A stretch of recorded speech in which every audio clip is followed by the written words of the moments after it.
アーイシャ・アッターが彼女を喜ばれますようにからの伝承です。あなた方は私たち、女性を犬やロバと同等に扱うのですか。私はベッド・サリールの上に横たわっていたことがありますが、預言者、彼にアッターの平安と祝福あれは来られると、ベッドの真ん中に向かって礼拝を始められました。私は預言者の正面に居続ける、邪魔をするのを嫌い、ベッドの足元の方から掛け布団を抜け出すようにして、そっと離れました。サヒーフ・アルブハーリー第508番。アーイシャの面前で、礼拝を遮るものとして、犬、ロバ、女性が挙げられた時のことです。彼女は言いました。あなた方は私たちを犬のように扱いましたね。私は預言者、彼にアッターの平安と祝福あれが礼拝されているのを見てきましたが、私は預言者とキブラ礼拝の方向の間に横たわっていました。用を足したくなった時、預言者の正面に座るのを嫌い、そっと、ベッドから抜け出したものです。サヒーフ・アルブハーリー第511番。アーイシャの面前で、礼拝を遮る者は、犬、ロバ、女性であると言及された時の伝承です。彼女は言いました。あなた方は私たちをロバや犬に例えましたね。アッターにかけて誓いますが、預言者、彼にアッターの平安と祝福あれが礼拝されている時、私はベッドの上で預言者とキブラの間に横たわっていました。用を足したくなった時、起きて、座ることで預言者の邪魔になるのを嫌い、足元の方からそっと抜け出したのです。サヒーフ・アルブハーリー第514番。預言者の妻アーイシャからの伝承です。アッターの死と、彼にアッターの平安と祝福あれは夜中に起きて礼拝を捧げられましたが、その時、私は預言者とキブラの間で、家族の布団、フィラーシュの上に横向きに寝ていました。サヒーフ・アルブハーリー第515番。アーイシャ・アッターが彼女を喜ばれますようにからの伝承です。あなた方が私たちを犬やロバと同等に扱うのは、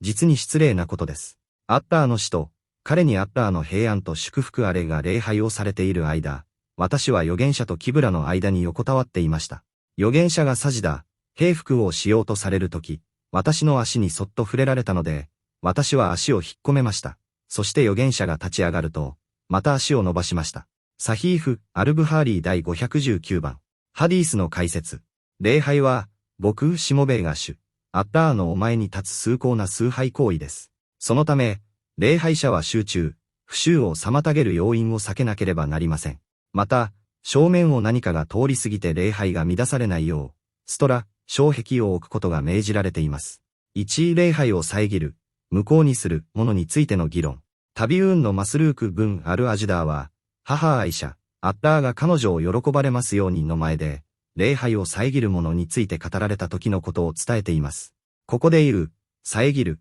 立つとは、その状況が起きた場合、礼拝をやり直さなければならないという意味であり、学者の間でも見解が分かれる重要な問題です。一部のサハーバー・アブー・フレイラなどは、預言者からの伝承として、礼拝者の正面ストラがない場合を、犬、ロバ、女性が通り過ぎると礼拝が切れる、無効になると述べていました。これを聞いたアイシャは強く反発し、あなた方は私たち、女性を犬と同じ扱いにするのですか、と言いました。もし女性が前を通るだけで礼拝がやり直しになるなら、それは女性を不浄なものと同等に扱っているのではないか、と考えたからです。2、アーイシャの証拠と実体験。アーイシャは自分の実体験を根拠として示しました。彼女は預言者が礼拝されている間、その正面、キブラの方角にあるベッドに横たわっていました。彼女が用を足すためにベッドを離れる際、礼拝中の預言者の真正面に座って顔を合わせるのを嫌い、これは夫である預言者への礼儀と配慮です。足元の方からそっと、隠れるようにして抜け出したと言います。ここからの教訓、妻が正面に寝ている状況でも預言者は礼拝を続けられました。したがって、単に前にいることは礼拝を妨げません。また、寝ている人の前で礼拝することも許容されます。3、詳細な方角間と規定、ハディースの統合、アブーザッルの伝承、サヒーフ・ムスリムでは、より具体的な条件が示されています。黒い犬、預言者は、黒い犬は悪魔の類である、と煽り、他の色の犬とは区別されました。ロバ、無条件で礼拝を遮るものとされます。女性、大人の女性小格好割コロンイブン、アッパースラの伝承によると、これは、初潮を迎えた大人の女性を指します。小さな子供、女の子が前を通っても礼拝は無効になりません。4、アーイシャの見解と預言者の言葉の調和。アーイシャは最も聡明な女性法学者でしたが、この件に関しては一つの誤解、